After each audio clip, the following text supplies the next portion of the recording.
जशपुर जिले के कुनकुरी में छत्तीसगढ़ धर्म स्वतंत्रता विधेयक 2026 को लेकर बड़ा विरोध प्रदर्शन सामने आया है। ईसाई आदिवासी महासभा के बैनर तले हजारों लोगों ने सड़कों पर उतरकर इस विधेयक का विरोध किया है। प्रदर्शनकारियों ने सरकार पर आदिवासी समाज की धार्मिक स्वतंत्रता में हस्तक्षेप का आरोप लगाया और राज्यपाल से इस विधेयक पर हस्ताक्षर न करने की मांग की। कुनकुरी में सुबह करीब 10 बजे विशाल रैली की शुरुआत स्थानीय खेल मैदान से हुई, जिसमें बड़ी संख्या में आदिवासी ईसाई समाज के लोग शामिल हुए। रैली शहर के बस स्टैंड, मुख्य बाजार और प्रमुख मार्गों से होते हुए वापस सभा स्थल पहुंची, जहां से आम सभा में तब्दील कर दिया गया। सभा के दौरान वक्ताओं ने धर्म स्वतंत्रता विधेयक 2026 को काला कानून करार देते हुए कहा कि ये कानून आदिवासी समाज की धार्मिक पहचान और स्वतंत्रता पर सीधा हमला है।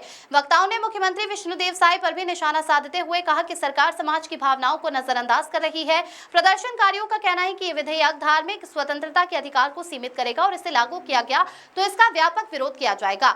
सभा के अंत में राज्यपाल के नाम ज्ञापन सौंपा गया, जिसमें विधेयक को मंजूरी न देने की मांग की गई। हालांकि सरकार का पक्ष है कि ऐसे कानूनों का उद्देश्य जबरन धर्मांतरण पर रोक लगाना है और ये समाज में संतुलन बनाए रखने के लिए जरूरी है। लेकिन इस मुद्दे को लेकर प्रदेश में सियासत तेज होती नजर आ रही है। रैली के दौरान कानून व्यवस्था बनाए रखने के लिए पुलिस प्रशासन पूरी तरह मुस्तैद रहा। पूरे आयोजन के दौरान शांति बनी रही और किसी भी अप्रिय घटना की सूचना नहीं मिली। फिलहाल कुनकुरी में इस विधेयक को लेकर माहौल गर्माता नजर आ रहा है।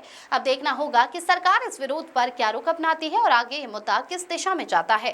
दीपक वर्मा की रिपोर्ट। आज हमारे मिशन की शिक्षा संस्था से लोग पढ़ लिख के डॉक्टर, अफसर, शिक्षक बन रहे हैं, सब उसी की देन है। यहां तक कि वर्तमान हमारे प्रदेश के मुख्यमंत्री आदरणीय श्री विष्णुदेव साय जी स्वयं एक लोयला से बढ़े हुए हैं। आज जो जिस हिसाब में जिस जगह पे है, हमारी संस्था का देन है। ईसाई आदिवासी महासभा एवं केंद्रीय कैथोलिक सभा द्वारा छत्तीसगढ़ धर्म स्वतंत्रता विधेयक को अनुमति नहीं दिए जाने को लेकर के आज रैली एवं सभा करके एक ज्ञापन दिया गया।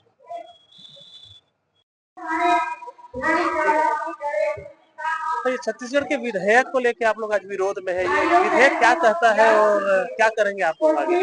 जी, वर्तमान में जो छत्तीसगढ़ सरकार ने जो विधेयक पारित किया है, हम लोग उसका विरोध कर रहे हैं, क्योंकि वर्तमान जो विधेयक पारित हुआ है वो संविधान के उद्देशिका के विपरीत है।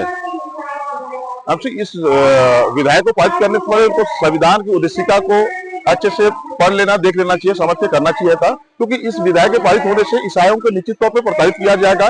जैसे इनकी बहुत सारी संस्थाएं चलती है, इस मिशनरियों की, इस शैक्षणिक संस्थाएं है, अस्पताल है, अनाथालय है, वृद्धाश्रम है, जैसे उसमें उल्लेख भी है उसमें कि प्रलोभन, बल के प्रयोग से या तो फिर जो संस्थाएं हैं या जो लाभ लेना आए हो, या शिक्षा हो या स्वास्थ्य हो या वृद्धाश्रम या अनाथालय वगैरह, उस जगह पे भी इस विधेयक के से आसानी से किसी को फंसाया जा सकता है, इसलिए हम इसका विरोध कर रहे हैं। हम लोग आपके मानव सेवा में बाधा हो सकता है? बिल्कुल हो सकता है, इसलिए काला कानून को तत्काल वापस लिया जाए और उसमें पुनर्विचार किया जाए, पक्ष विपक्ष पे चर्चा करके एक कर ही रहे तो अच्छा बेहतर हो, ऐसा कुछ किया जाए। किसी धर्म विशेष को टारगेट करके उन्हें प्रताड़ित करने के उद्देश्य से ऐसा नहीं करना चाहिए।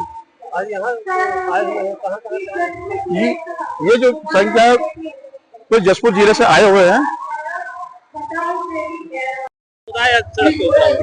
सबसे बड़ी बात तो यह है कि इस विधेयक में एक तरफा कार्रवाई वाली बात हुई है, इसमें समानता की कोई बात नहीं है। और भारत का संविधान जो स्वतंत्रता की बात बोलता है, धार्मिक स्वतंत्रता की बात बोलता है, भारत के संविधान के उद्देशिका में जो बात कही गई है वो कभी नहीं आती। और अनुच्छेद 25 से अनुच्छेद 30 तक जो भी स्वतंत्रता संबंधी बातें हैं, समानताएं हैं, शिक्षा देने का, स्वास्थ्य देने का, संस्था स्थापित करने का, संस्थाओं को संचालित करने का और संस्था के लिए जमीन देने, संस्था के लिए प्रबंधन करने की सारी व्यवस्था की स्वतंत्रता दी गई है। लेकिन इन सबको दरकिनार करते हुए, सारे संवैधानिक अधिकारों को तार-तार करते हुए एक तरफा पंथ विशेष को टारगेट में रख करके ये विधेयक बना है, जिसका हम विरोध करते हैं। ये अगर कानून वापस नहीं लेती है सरकार, तो फिर आगे क्या? देखिए, ऐसी बात नहीं है कि खाली यहाँ क्रिश्चियन लोग ही बैठे हैं, ईसाई धर्मावलंबी ही यहाँ, ऐसी बात नहीं है। पूरे छत्तीसगढ़ के जो सामाजिक व्यवस्था में रहने वाले लोग हैं, ST SC OBC लोग हैं, जो कहीं न कहीं इस समुदाय के हितग्राही होते हैं, सबके सब इस विधेयक से बहुत खिन्न है और आक्रोशित भी है। हम तो शांतिपूर्ण व्यक्ति हैं, हम शांति से जुलूस करते हैं।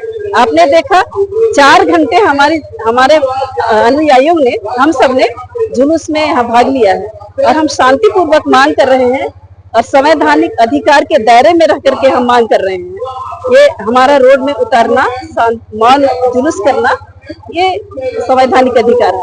लेकिन दूसरे लोग जो हैं वो कतई ये पसंद नहीं करेंगे।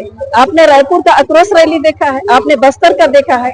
अगर विधेयक वापस नहीं हो जाता है तो ये सारे लोग एक हो जाएंगे, तो सरकार को लेनी की देनी पड़ेगी। और ये मैं दावे के साथ कहती हूँ, ये बिल पास हो ही नहीं सकेगा, कभी भी नहीं।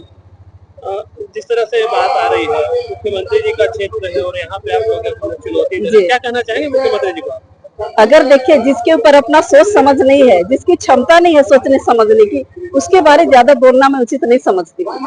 अगर उसकी समझ इतनी होती, अपने पैर में स्टैंड करते, तो जिस संस्थाओं में, जिस क्षेत्र में वे पले बढ़े, खड़े हुए और व्यक्ति बनकर आज मुख्यमंत्री के सीट पर बैठे हैं, उन्हें इस क्षेत्र के लिए उपलब्धि देना चाहिए। तो उन्होंने ये अपमान दिया हमारे लिए। जिस संस्था में उन्होंने खाया, उसी को छेद किया है। बहुत निंदनीय बात है और ऐसा मुख्यमंत्री भविष्य में छत्तीसगढ़ के लिए कभी ना मिले।